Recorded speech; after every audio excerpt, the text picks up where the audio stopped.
start the video off.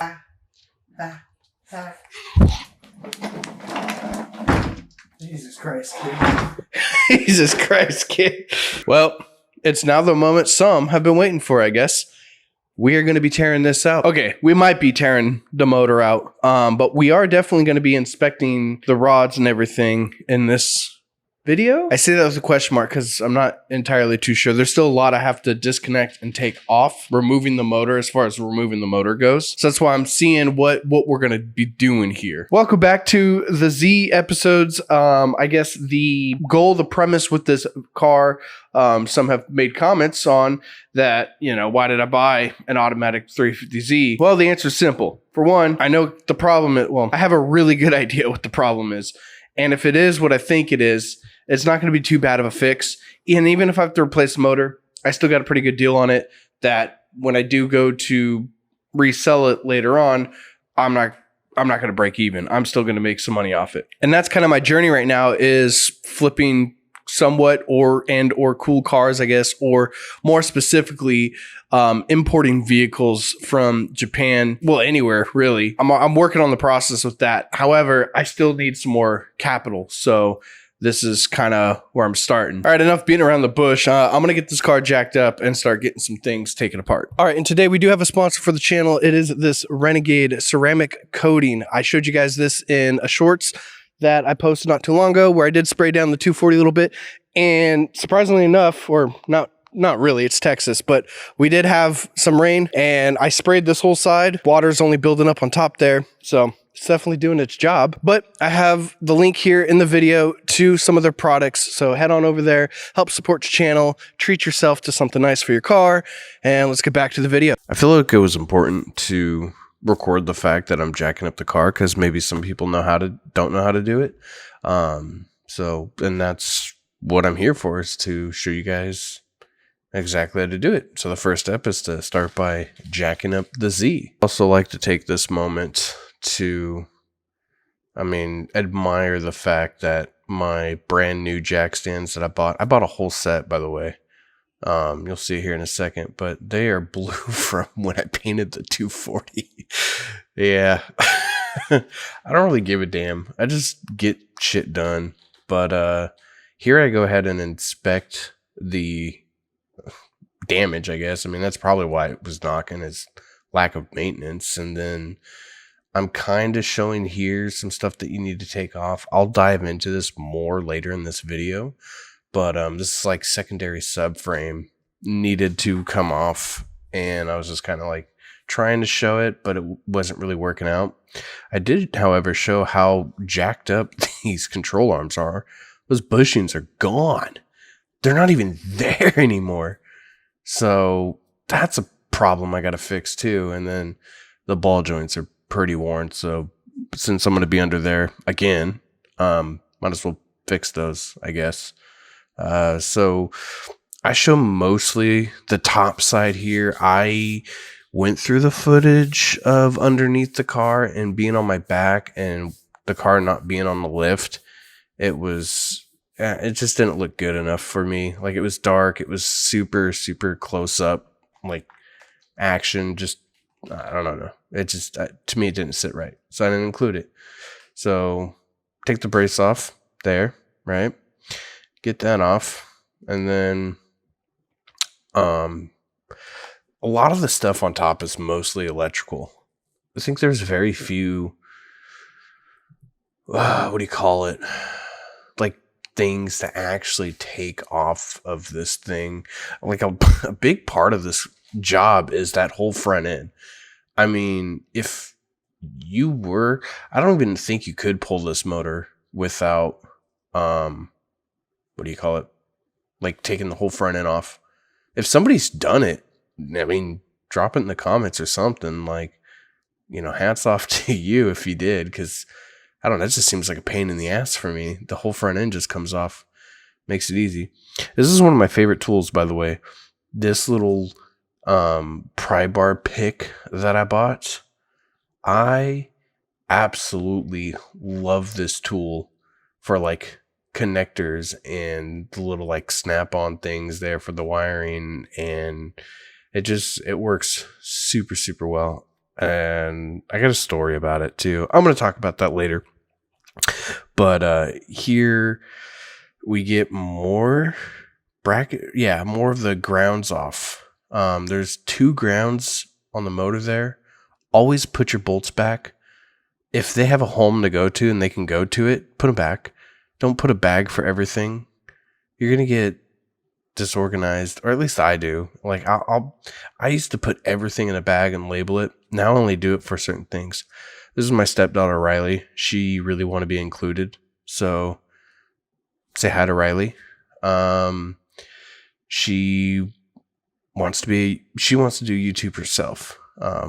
We're not quite there yet. So she's got a lot of responsibility to go through. But anyways, finishing up with this here, there's a lot of stuff behind the motor that you got to get to, which I kind of try to show as much as I can, but because of the angle, lighting, and everything like that, not super easy to get the video for and everything. And then Riley's just asked me questions on what I'm doing, and I'm just telling her I'm trying to pull this motor out. And I think we were listening to music at the time. But yeah, there's a connector. I forgot where that goes. I think this was a coolant temp. I'm not 100%, but that is down there. That's part of it. And that's a connector that comes off. That's for whatever air control valve that was. Again, me using my favorite little connector tool to get these connectors off. Dude, I love this thing. This is probably the best little tool you can have, is a little pry bar pick. It is amazing. And then I have Riley here again asking me, what's up with I think it was the paper towels here in the AC compressor. She's like, why do you have that all stuffed up? And I was explaining to her, like, yeah, I just don't want contaminants to get into the AC system, so I just put some shop rags in it just so it doesn't, like, in case I drop anything in there or dirt, whatever the case may be, I don't have to worry about it. So little story with this tool. All right, I came home with it from work. The Mack truck stopped by work. I'm not a mechanic anymore, as you guys can see. My tools are at the house now. Long story short, I don't think I'll ever be a mechanic again as by trade, right? For content, for YouTube, all that, if that becomes a full-time thing and I have to do mechanical stuff full-time for content, sure, 100%. But back to the story, this little tool that I have in my hand right here, I told her that I bought it. She asked me how much it was. I bought it off a tool truck. So, naturally it was super expensive for absolutely no reason. And she was like, are you serious? I'm like, babe, trust me. I can use this for so much stuff. And she's been coming out here while I've been working on this. Every time she has, it's been in my hand. And she's like, she'll never admit it, but she hates it when I'm right once in a while. So I was like, I told you. Disconnect the main starter wire here. It goes to the alternator. I cut this zip tie off. It's one of those like plug-in zip ties. It just looks like a real pain in the ass for me to try to like get it out normally. So I decided to cut the zip tie because I'll just re-zip tie it down there later on. But there's 2-3 connectors. I don't really show, or I try to show them, I guess, here. One's for the oil pressure sensor down there. The other's for the voltage regulator that I'm taking off right there. And I think the other one I got on top here in a second. And that one is for the power steering sensor, I believe. Yeah, because I pulled out my favorite tool to snap off the wiring. Again, zip tie BS that every car has. It's really annoying, but when you have the right tools, it's not that bad. So easy peasy lemon squeezy. Anyways, let's take fuel lines off now, I guess. Dude, this car right here, it's super easy. Like, I haven't touched a Z probably in like 6 years, to be entirely honest. And I wasn't concerned. Like, I'm confident in my ability and my skill as, you know, who I am with cars, that I'm like, oh, okay. It really was like riding a bike. I was like, oh yeah, I remember a lot of this stuff and how to take it off and where it goes. And I got oil on my leg. I was pretty pissed about that. That sucked. But clean little wipe. Boop. And we got more fuel stuff to take off. Pretty self-explanatory here. It's just two 12 millimeter bolts. Pretty much everything you're going to take off is going to be a 10 and a 12. Super, super easy. This, one of my favorite bands. If you guys don't know, huge metalhead. Okay. I love heavy music. I listen to a lot of other stuff. Like, actually, one of my favorite bands is Ballyhoo, which is more like that ska reggae kind of vibe. But anyway, so the coil pack here, this one is actually a pain in the ass to get to, because this is where the main wiring harness stops. I don't know what's easier. I spent a long time trying to get that connector off that coil pack, so I ended up just taking the coil pack out so I can get it out, which probably should have done in the first place. But I also could have disconnected the wiring harness from the ECU. You know, everything on this side of the motor became a pain in the ass. Right here, this is the last step, and I spent probably about 30-40 minutes trying to get this one hose off, just because it comes with the motor, but it needs to come off to clear the wiring harness. So I don't know if it's easier to pull the harness from the inside or this way was the best. No idea. So I tried to show everything in those last clips, exactly what needs to be taken off. There's a lot more, but I'm going to get under the car and go over it with you in this clip. But there's only a few things that looks like it needs to be taken off. But first, up top here, on the back here, you can reach the top bolts on the transmission to take off what you need. And then underneath here, we have this like secondary subframe. So it connects there to the body, connects to that control arm, connects to the subframe, and same thing on the other side. Now, this should just come off as one.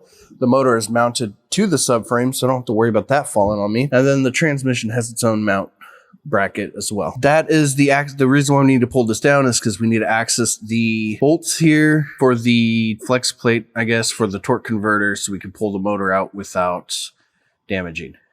And then we have the exhaust, which can be accessed right here. We don't have to take the entire exhaust off on these DE motors. Just unbolt it from the exhaust here. Manifold can come out with it. There is a power steering line right there that Mr. Custom Fab, I believe his name is, made a comment on one of my videos letting me know that those are very easy to break when you're pulling these motors, because as you can see, it is right in the way of the oil pan. I don't know why Nissan decided that was a good idea, but they did. So as far as I'm aware, that's pretty much everything that needs to be taken off to get this motor out, other than the top stuff that I just shown. Mostly wiring, honestly. There's not a whole lot of hoses because everything's connected to the motor. There's only a few hoses that go to it, and then it recircs all the way through, comes out as one whole thing, which is extremely convenient, actually, because that means pulling these motors are really easy, and then working on them can also be easy. And don't get it confused with easy and time consuming. Those are two separate things. It's like playing, you know, the Ocarina of Time. Like, it wasn't a hard game, but you had to wait so much in every battle to attack. So it felt hard, but it wasn't hard. It was just time consuming. So that's kind of the main thing. Those are all like 14, maybe 17 bolts at the max, or sockets. And yeah, if I'm forgetting anything, once I get to it, I'll show you guys in this next clip, but I'm pretty sure that's everything. Everything I told you, I was correct. I lied about one thing. That's this cooler line right here that goes all the way to the transmission. I could not like fish it out. It looked like I could fish it through the back. If I took this bracket off, I looked like I could rotate it through. It was not budging. My plan of attack here now is I completely disconnected it from the transmission all the way to top, took the soft lines off. So when I pull the motor, I'll just take it all as one, but it's loose. So I don't have to worry too much if I like hit it or something. I do got to be cautious about it, but it's fully disconnected and it ain't going anywhere. Yes, and the motor's finally out. So the power steering lines, sorry, transmission cooling lines, what the hell? They ended up just falling out somehow, some way. That's gonna be fun. I avoided this line, Mr. Custom Fab. So I didn't break that one today. Maybe when I put it back in, who knows? We're not out of the woods yet. Exhaust that was kind of a bit of a pain to take off. Other than that, I ended up getting it. So nothing damaged. This got caught up a couple times. What else? I thought I damaged something. I heard a crack, something breaking loose. No, nothing breaking loose. I think it sounded like a harness was getting crunched, like the outside of the harness was getting crunched. Oh, like a connector? Like yeah. I don't think it damaged anything. I'll inspect them after with the help of my assistant here. It's not Dspec today, but y'all should go follow Dspec on Instagram and all that and check out the TC prototypes that he's doing and all his SR stuff. But anyways, this is finally out. I'm going to get it on the stand. This is going to conclude this video. I'm going to make 2 parts of this. So we have the motor out. Everything comes out as one piece, as you see. If you don't have like a tow strap or something like that, you could take the plenum off, the intake plenum, and get down to the intake manifold and possibly hook it up from there. But other than that, there's no need if you have other means. But with that, I hope you guys all learned something. I hope you guys enjoyed the video. Don't forget to like, comment, subscribe to the channel, share with your friends. I will see you guys in the next video where we take off this oil pan and see what happened.